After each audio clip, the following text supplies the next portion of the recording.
Hello and welcome to the History of Japan podcast, episode 610, The Final Frontier, Part 6.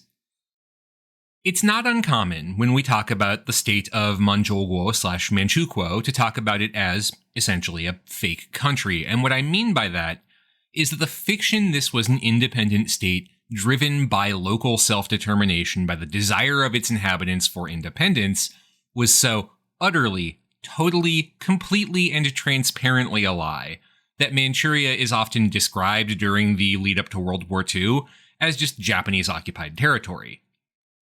And to be clear, there's a very good reason for that. Certainly the idea that any decision made by the Manchurian government during this time on any question of actual significance was made independently, it's ridiculous on its face.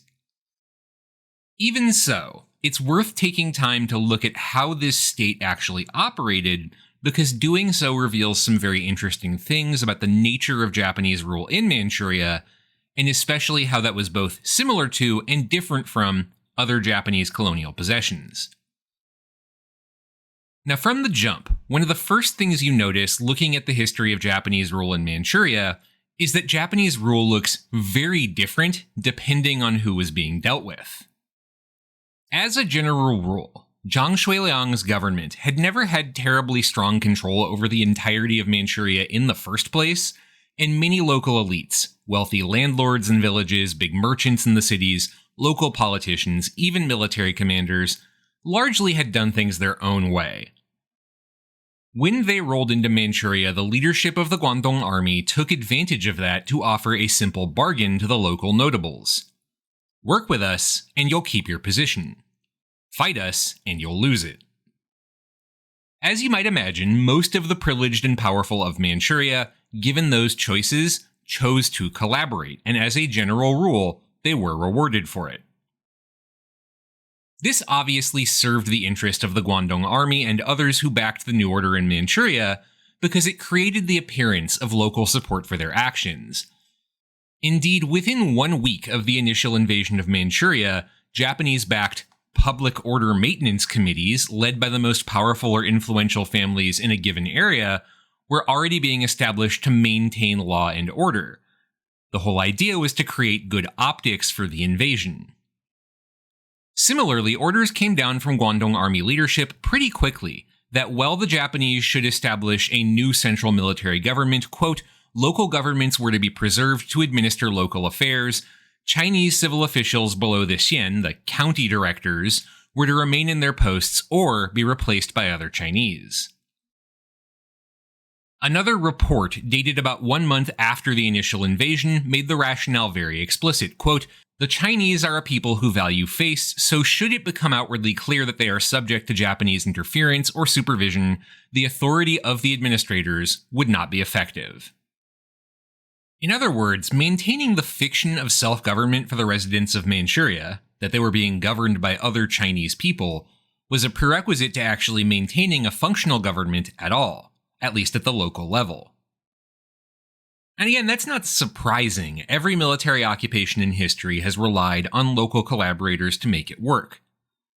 As the saying goes, you can threaten to kill some of the people some of the time, but you can't threaten to kill all of the people all of the time. You need volunteers to work with the occupying power. So certainly finding collaborators made sense for the Japanese. What might be less obvious is why anyone on the Chinese side would agree to this. Why would you choose to collaborate, particularly knowing that you could never hold any real power? There's a few different answers to that question. First, of course, the wealthy and powerful simply have more to lose from resistance, and thus an incentive to cooperate. Others were simply bought and paid for outright. Yu Chonghan, one of the early Japanese collaborators who helped set up the new regime, though he died late in 1932 before it really got going, collaborated at least in part because he worked for a company partially owned by the South Manchuria Railway Company, Mantetsu. He stood to make a lot more money if it and other Japanese companies had a freer hand in Manchuria. Other rewards for Chinese defectors could be less immediately tangible, but still valuable. For example, Dr. Rana Mitter has translated at length an interview given by one of the earliest defectors to the Japanese side, the then Lieutenant Governor of Jilin Province, General Xixia. That interview was given to the Japanese-run Shenjing Shibao on October 14, 1931, after she had publicly declared that he no longer supported his former boss, Zhang Shuiliang, and had seized control of Jilin province to collaborate with the Japanese. Because remember, at this point, we're still a few months away from Manchuria declaring its independence. Here's the back and forth of the interview. Japanese reporters: what will be the position of prominent people in the previous government? Xixia: local officials belonging to the provincial government will carry on as before, and likewise the officials in the public offices will carry on. Japanese reporters: are there going to be any alterations in military expenses or taxes? Xixia: we won't need as much in military expenses as previously. Tax collection in Jilin has always been rather low because the levying method was poor, so I intend to reform it. Japanese reporters: if defeated soldiers surrender, how will you treat them? Xixia: the good ones will stay and be retrained, the bad ones have joined bandit groups and have not returned to the right path. Japanese reporters: if Zhang Shuiliang, the warlord of Manchuria, returns to Shenyang, which had been Zhang Shuiliang's capital in Manchuria, what will his position be? Xixia: he must first abandon Nanjing, in other words, the government of Chiang Kai-shek. Japanese reporters: what negotiations has the new government undertaken with the Japanese? Xixia: none. Japanese reporters: does the government intend to undertake negotiations on the unresolved problems of the northeast, Manchuria, that concern Jilin province? Xixia: the new government is bound to maintain local order, so it will deal with matters that concern Jilin and not matters that concern other provinces. All of this messaging was clearly very carefully crafted. A promise of continuity for soldiers and officials, saying that as long as you're good, you have no need to fear for your job. Lower taxes. Who doesn't love lower taxes? Particularly given that many Manchurian elites mistrusted Zhang Shuiliang because his father had taxed the region very recklessly to fund his military misadventures. Xixia even made what seemed like a very reasonable promise. He would work with Zhang Shuiliang and talk with him as long as Zhang broke ties with Chiang Kai-shek's government in Nanjing. And of course, he'd promised this new government was not secretly a puppet of Japan. He wasn't even talking with the Japanese. Which, for the record, is probably not technically a lie. I would believe Xixia had not talked to the actual Japanese government in Tokyo, but obviously he was working pretty closely with the Guangdong army already at this point. Xixia clearly hoped that putting a positive spin on current events would see him rewarded by the Japanese, and he got what he wanted. He became a finance minister in the new government and then household minister for its ostensible emperor and lived in substantial comfort, at least until the war ended. Then Chairman Mao's People's Liberation Army got his hands on him and he would die in a prison camp. Of course, alongside the velvet glove of Japanese goodwill was the promise of the iron fist of the Guangdong army, and the fate of the city of Jinzhou was an illustration of exactly what the cost of resisting could be as the Guangdong army rolled through Manchuria in 1931 and 1932.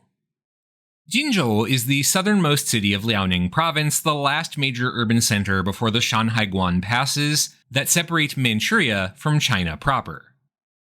The city was also the site of a pretty dramatic last stand in the autumn of 1931 by those elements of Zhang Shuiliang's army that initially refused or were unable to cross the passes and escape into China. In its initial invasion, the Guangdong army left the city alone aside from a brief aerial bombardment in October to focus on pacifying other areas. But by late November, Japanese forces were beginning to assemble around Jinzhou. Initially, the Guangdong army held off. Its leadership was aware that an all-out attack on a city that was not being used as a basis for any sort of counterattack, Zhang's forces were just sitting and waiting, would totally expose the fiction that the whole invasion was about defending Japanese property. So instead, the Guangdong army concentrated on trying to provoke a military response, bombing parts of Jinzhou in the hope of getting one of Zhang's units to fire back at them and then justifying a full-scale invasion. There wasn't a lot of caution around avoiding civilian casualties. On December 18th, a bomb landed in the outskirts of the city at Dongliao and killed 3 civilians, causing a mass panic. As word came of more and more Japanese soldiers massing outside Jinzhou and the pace of aerial raids stepped up, eventually the remainder of Zhang's forces just fled. On the morning of December 31st, the last of them escaped the city. A few hours later, the Japanese swept in. That the Japanese had been willing to strike civilian neighborhoods in Jinzhou, despite all the fig leaf of pretense about defending Japanese interests, made it very clear to anyone thinking about this what the fate of resistors would be. To put it bluntly, that was more than most were willing to risk. But most, frankly, did not experience that sort of direct aggression because most of the time, Chinese living in Manchuria just acquiesced to the new system, and as a result, at least initially, were largely left alone. As we saw last week, looking back at the demographics of Manchuria, Japanese and Koreans together never even broke 5% of the population of the region, and a good percentage of the Koreans, though not all, had come to Manchuria before the Japanese had. Most people did not directly experience Japanese rule. They experienced the same people being in charge as before, largely, again at least initially, enforcing the same rules. One person who, of course, really did directly experience Japanese rule in Manchuria was Puyi, the last emperor of the Qing dynasty who was installed as the new monarch of Manchuria in 1934. Now, the question of how involved Puyi was in basically anything in Manchuria is complicated. Certainly, he did not wield actual power, but it's unclear how much he personally bought into the fiction of Japan's civilizing mission in uplifting Manchuria, or if he knew the whole thing was just a grift from the jump. This is particularly complicated because the main sources we have for Puyi's reign in Manchuria come from after the end of World War II and tend to portray him very negatively, usually as this sort of communist-inspired stereotype of a degenerate Chinese aristocrat oppressing the working class who spends all of his time on his degeneracy with his harem of gorgeous wives and occasionally the handsome man, because the evil bisexual aristocrat is an actual stereotype in a lot of Chinese communist propaganda early on. Basically, these stories tend to portray Puyi as this sort of brainless void of virtue, just concerned with his own pleasure. To be honest, Puyi himself is hard to spend too much time on. Most of the histories of Manchuria under Japanese rule barely even talk about him. I mention him mostly because people have heard of the story of the boy emperor who was put back on the throne by the Japanese, but then and now, not a lot of people took the idea that Puyi ran the country that seriously. Of course, not every elite of Manchuria was co-opted by the new regime, and a core of dissenters, particularly younger intellectuals attracted to the ideals of Chinese nationalism, did try and fight back against the regime. Because the new Manchurian government gave the Japanese free rein to pursue dissenters in a way that had not been the case before 1931, most of those dissenters ended up escaping south to China proper, and then advocating for Chiang Kai-shek's government to invade Manchuria and drive the Japanese out. Some of them formed an organization called the Northeast National Salvation Society, the best known of these combination think tank pressure groups around the Manchurian issue. Most of its membership were college students or former advisors of Zhang Shuiliang, who were either out of Manchuria during the invasion or fled thereafter. As a general rule, a lot of their activities consisted of fundraising to support armed resistance in Manchuria, more on that in a bit, and public awareness campaigns to try and sway opinion in favor of a military campaign to retake the region. A few brave volunteers did sign up to return clandestinely as resistance members, but for the most part their stints in the underground fighting the Japanese didn't last that long, again for reasons we'll get into. I don't want to spend a lot of time on the Northeast National Salvation Society or other groups like it, because by definition most of their activities took place outside of Manchuria, and thus have more to do with the history of Chiang Kai-shek's government in Nanjing than with Japanese rule in Manchuria, but I do think it's important to note that not everyone in the region's elite collaborated. What about regular people, though? Well, here we return to the simple reality. The Japanese presence on the ground in Manchukuo/Manchukuo was never that big. Most people just didn't interact directly with the Japanese, but instead with the existing Chinese elite working now for the Guangdong army instead of Zhang Shuiliang. And that meant early on not much changed in terms of people's daily lives. Suddenly the Chinese officials in your village might be putting up a portrait of Puyi or reading a bunch of proclamations about the kingly way of the new government, the corruption of the Republican regime in Nanjing, or the importance of harmony between the 5 races, the Manchu, Han, Japanese, Korean, and Mongol. But that rhetoric never penetrated that deeply for most, and beyond it, again, at least early on, not much changed. Of course, not all was totally normal under the new regime, and in particular there were outbreaks of violent resistance pretty consistently early on in the history of the occupation. Documenting all the different resistance groups would frankly be kind of impossible without a whole separate miniseries just on them. The resistance was generally very localized, very much a part of the context of whichever region it was operating in. There was no singular Manchurian resistance command or anything like that, and indeed some of the resistance movements operating in the area weren't even Manchurian, so to speak. Remember, before 1931, Manchuria had also been a hotbed of Korean militant resistance to Japanese rule on the Korean peninsula. There's also the extra complication, of course, of banditry. Because of its comparative economic backwardness and a small population, banditry had been an endemic issue in Manchuria for almost a century by the 1930s. There just wasn't a strong enough government presence over the vast region to police it effectively. After the collapse of the Qing dynasty, banditry in Manchuria, and really across all of China, got a lot worse. Local warlords would even encourage it, occasionally hiring bandit gangs as part-time mercenaries and arming and equipping them to fight their enemies, which of course made those bandit gangs a lot more dangerous when they got back to their usual lines of work. In Manchuria, both the government of the Zhang family and the Japanese military made use of bandit gangs to strengthen their own hands before 1931. Much of Zhang Shuiliang's own northeastern army, including his 2 senior-most lieutenants at the time he was ousted from Manchuria, were reformed bandits who'd come over to his side. On the Japanese side, meanwhile, from the time of the Sino-Japanese War in 1894 onward, the Imperial Japanese Army made use of what it called Gyegun, or Yongjun in Chinese, volunteer forces composed of bandits doing irregular mercenary work. Zhang Zuolin himself had actually gotten his start as a bandit working as a mercenary for the Russians during the Russo-Japanese War, but of course he then jumped over to the Japanese when he saw which way the wind was blowing. After the Russo-Japanese War, when Japan took control of the leased territory and the South Manchuria Railway Zone, the collaboration with bandit forces stepped up.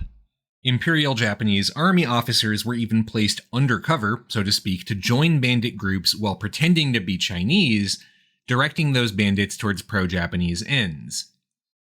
Those officers were referred to euphemistically in army documentation as Tairiku Goro, or mainland gangsters. One of them was Matsumoto Yonosuke, Chinese alias Xiao Tenlong. Matsumoto's job, in essence, was to infiltrate Chinese bandit groups and basically just encourage them to cause problems. Which kind didn't matter. The important thing is that it would justify a greater Japanese military presence in Manchuria to protect Japanese assets from Manchuria from the flagrant disorder being caused by one of those Japanese military assets.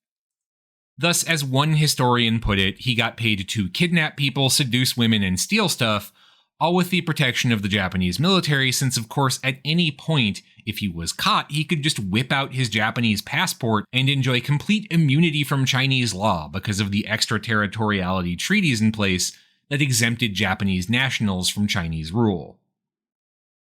Guys like Matsumoto definitely succeeded in causing problems. Records from Chinese officials near the Guangdong leased territory show a sharp jump from 9 reports of bandit activity throughout the entire year of 1906 to 368 in 1929 to over 1,600 just in the last few months of 1931.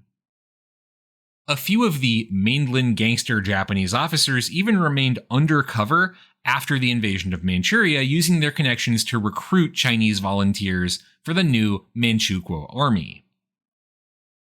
For us, of course, the important thing is that the very bandit trouble Japan helped stir up was both one of the justifications for invading Manchuria. Zhang Shuiliang can't control the bandits, we have to protect Japanese subjects and assets in the region, and one of the justifications for continued crackdowns on dissent in Manchuria once the new government was set up. Bandit suppression became the euphemism of choice for any and all military activities intended to crack down on anti-Japanese sentiments in Manchuria. And there were bandits who took up the cause of anti-Japanese resistance, and bandits who used resistance as a cover story for enriching themselves. That much is true. Yan Baoheng, an intelligence operative for the Chinese Communist Party, wrote as much in a report on Manchuria in 1932, quote, "Robbers abounded, the area was extremely chaotic. Some left their bandit lives and formed up to join the volunteers, taking part in the anti-Japanese resistance work. However, there are some who kill and rob to further their own desires and have no national outlook at all, but steal in the name of the resistance and confuse what people see and hear and cheat the people." Of course, Yan Baoheng is being a bit simplistic here. Either a bandit is a part of the anti-Japanese resistance, or their goal is to cheat the people while continuing their banditry, but it wasn't a binary choice. Plenty of resistance fighters engaged in a bit of banditry on the sides to, so to speak, pay the bills. Indeed, what documentation we have suggests this was true for most of the resistance. The general consensus was that the peak of the Manchurian resistance was just under 300,000 members during the summer of 1932, of which around half had some sort of background as bandits. Obviously, the numbers are a little bit hard to estimate, though. Even for those that didn't have that background, for example, former members of the Northeastern Army, one of the easiest ways to sustain yourself in the resistance was, of course, banditry, justifying theft in the name of arming and equipping yourself to fight the Japanese. The fact that it was so hard, in fact, to separate the legitimate and illegitimate resistance is why the Chinese Communist Party didn't end up trying to work with the Manchurian resistance at all, where generally it had been open to working with other resistance cells and trying to co-opt them in other parts of China, especially after 1931, when the Communist Party had declared itself in a state of war with Japan. But in Manchuria, so many members of the resistance were engaged in lining their own pockets instead of resisting, and even the ones that weren't were generally doing some kind of dubious stuff to keep their activities going.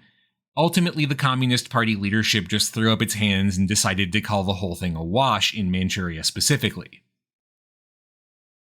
This perhaps also explains why, despite the pretty barefaced aggression of the Guangdong Army in conquering Manchuria, its heavy-handed and despotic tactics, and the completely obvious fig leaf of local rule by the Manchu Guo government, most people didn't engage in resistance.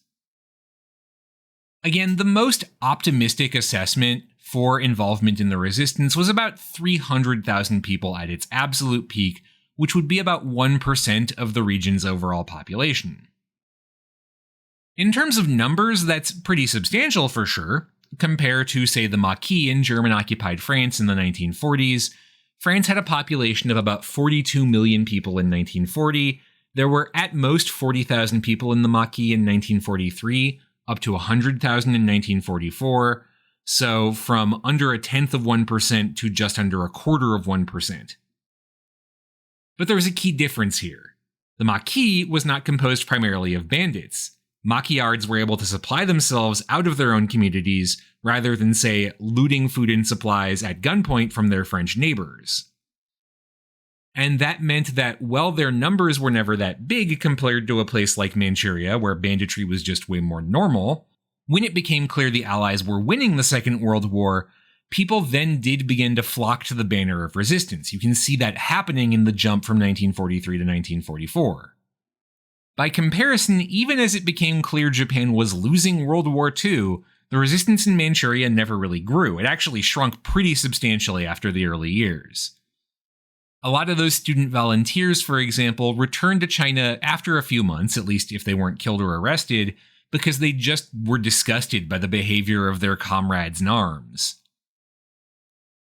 One particularly illustrative example to look at here is one of the most famous members of the Manchurian resistance, Ma Jianshan. Ma featured very prominently in the propaganda of the Northeast National Salvation Society as a sort of poster child of the Manchurian resistance, and he became famous as a result in a way that few other resistance leaders in Manchuria ever did. In fact, he became such a figure of nationalist anti-Japanese discourse that his grandson is actually still trading on it. He's a member of the Communist Party and holds a seat in the symbolic national legislature, the Chinese People's Political Consultative Conference. So, Ma Jianshan was born in 1885 in Huaida County in Fengtian, now Liaoning Province, the southernmost of the 3 provinces of Manchuria. He started off life, rather unsurprisingly, as a bandit before his bandit troop was hired on by the local yamen, essentially the county government, making them part of the local police force. During the Russo-Japanese War, he was a Japanese-aligned mercenary, and in the 1910s, he quickly attached himself to the rising star of one Zhang Zuolin. So right off the bat, this tells us a few things about Ma. He was, to put it politely, practically minded in his allegiance, and good at picking winners. When the Japanese invasion came in September 1931, Ma commanded a unit near Daxing. One of Zhang Shuiliang's local commanders nearby, Zhang Haipeng, had immediately defected to the Japanese, and Ma's forces fought against their former comrades to stop their advance. At the same time, Ma began busily firing off telegrams to Nanjing describing his own heroic resistance and his requests for the League of Nations to step in and call a ceasefire. Now that sounds pretty dramatic and theatrical, and that's because Ma didn't write those telegrams. He had no schooling and was actually illiterate. But he did have help from several patriotically minded Chinese college graduates who, by the way, all very swiftly became members of the Northeast National Salvation Society, who worked on his behalf to craft suitably heroic messaging. Their hope, of course, was to craft an image of Ma as a hero that would help convince popular opinion in the rest of China to intervene against the Japanese in Manchuria.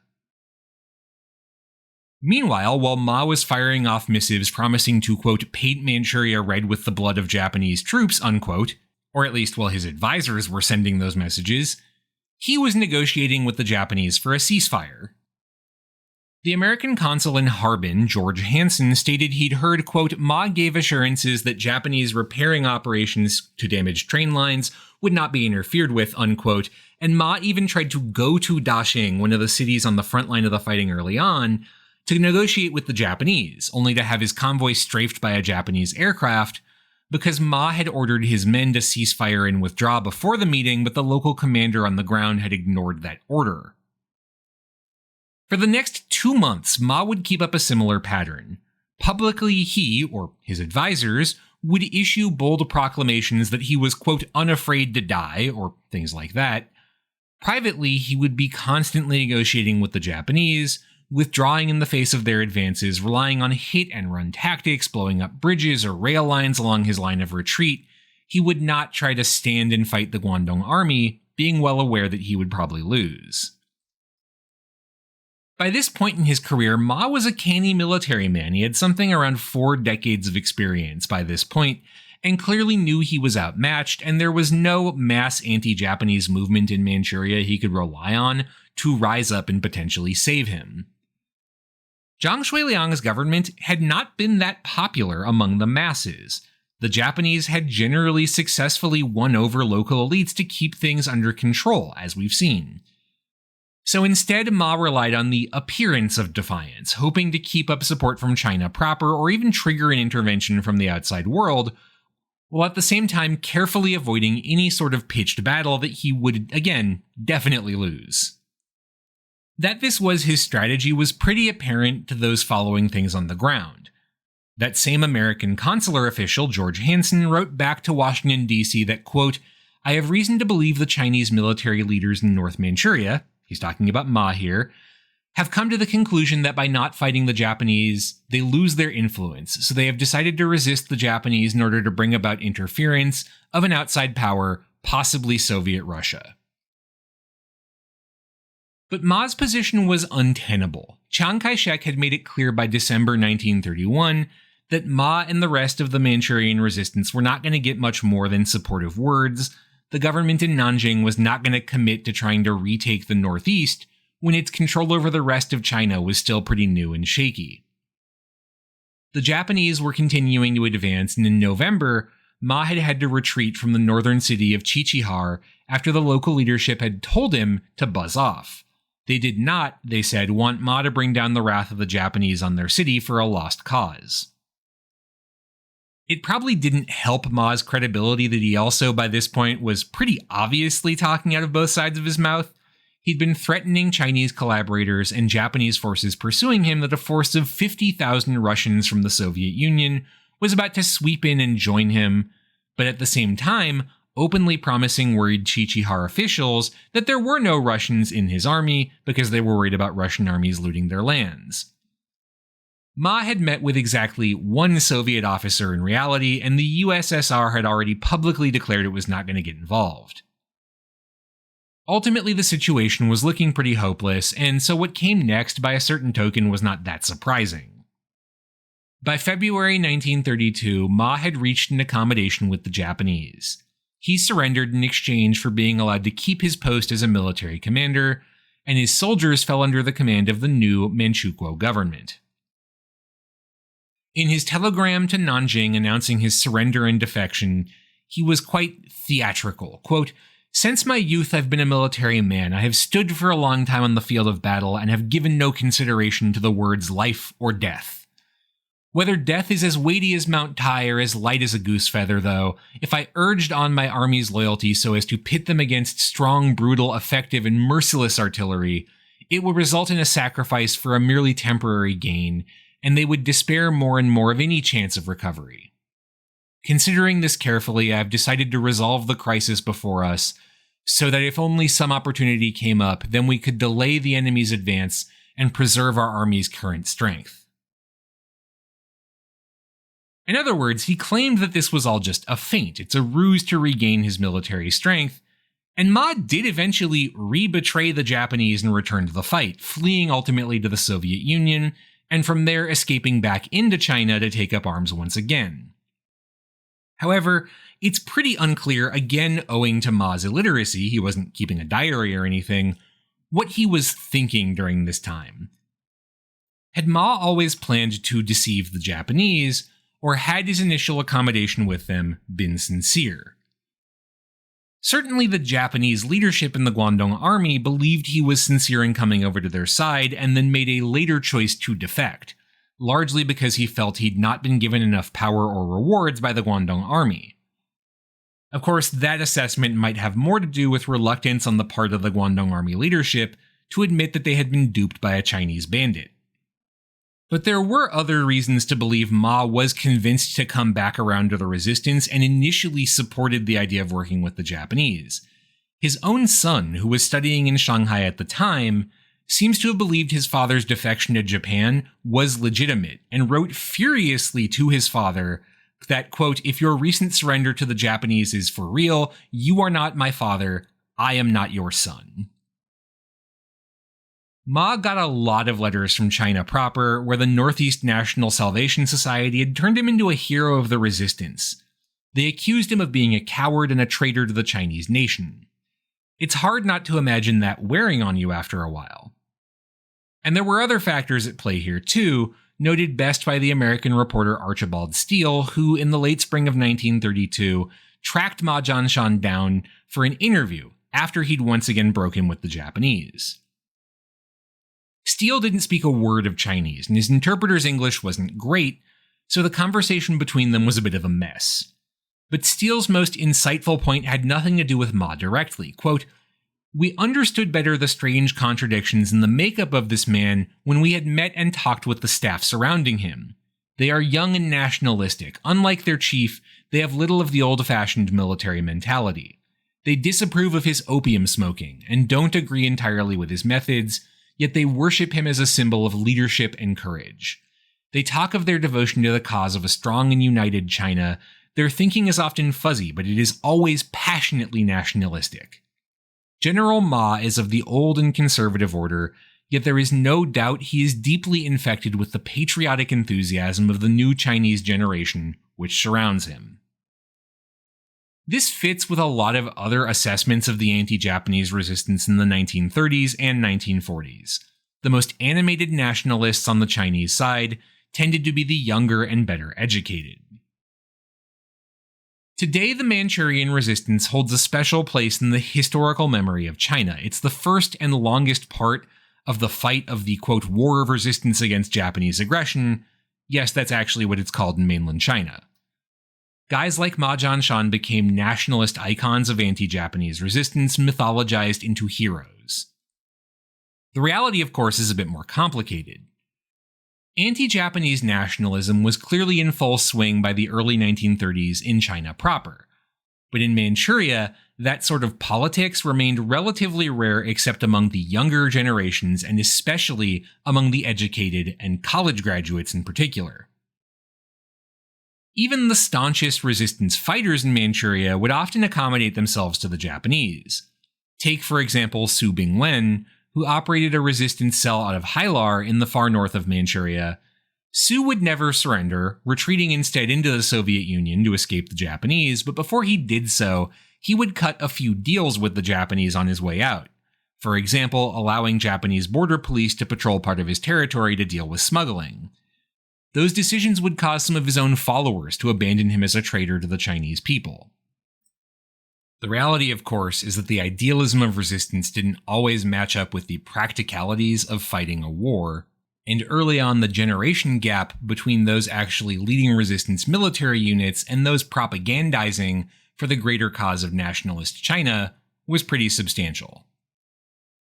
After the summer of 1932, Manchuria's resistance would slowly fade away, never to regain its previous heights. Scattered violence continued until 1942, but for the most part, by 1933 the regime was firmly in control of Manchuria. Of course, that control would prove in the long term not to be the most stable.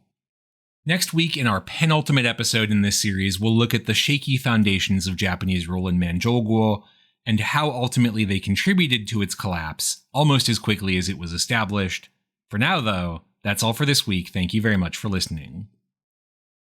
This show is a part of the Facing Backward podcast network. You can find out more about this show at facingbackward.com, and you can support this show on Patreon. Special thanks to new members Os and Bruce for donating to support the show. Thanks again for listening, and I'll see you next week for Part 7.